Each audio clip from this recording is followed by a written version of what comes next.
Nếu cứ chia game Forza Horizon mẹn phái nó môi đăng Forza Horizon mà nó ai môi tiền tại môi top lên đăng này tại một môi top lên game Forza đăng này chắc môi để top lên game Forza đừng tin đăng tha game nếu cứ chia game Forza phía màn ở lớn nếu như pông tài bao Tesla mà sân MSI Vector OTX 2 chất Ti và OTX 2 chất Ti Vector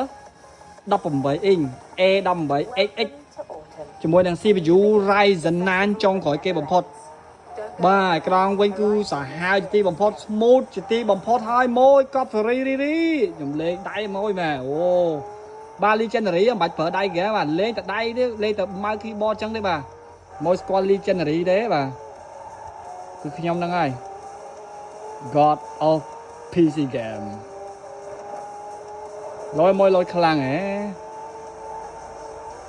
បាទផ្នែកមើលលើទូរស័ព្ទប្រើបាទលេងហ្គេមនឹងប្រើនិយាយរួមទៅគឺ Legendary តែម្ដងបាទមួយមើលឃើញតែវីដេអូនៃការលេងរបស់ខ្ញុំទៅដឹងហើយបាទថាខ្ញុំគឺជា Legendary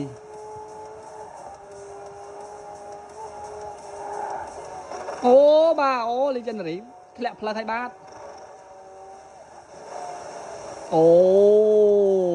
មួយនេះគឺជា Vector មួយ Vector នេះខ្លាំងណាស់ខ្ញុំទៅសើកុំព្យូទ័រនេះតែម្ដង smooth ខ្លាំងមែនតើហើយតាន់ហើយធន់ហើយខ្លាំងតម្លៃក៏ល្អទៀតថ្មីតែ2400 2249ទេបាន CPU ឡើងកប់ Ryzen 9ទៀតញាក់សាច់025 2349នេះអូមកនិយាយច្រឡំ2349អូយនិយាយខុសតម្លៃ100នោះងាប់បាត់មិនមែនចំណេញច្រើនទេមកសំទោស2349 Vector មួយ Vector Ryzen 9កប់សេរីតែម្ដងក៏សុំមើលមុខទីមើលសុំមើលមុខទីមើលអូកូនង៉ែតបាទកូនង៉ែត fan បាទនេះគឺជា fan របស់ខ្ញុំតែម្ដងបាទគឺជា fan កាប់មុខបាទ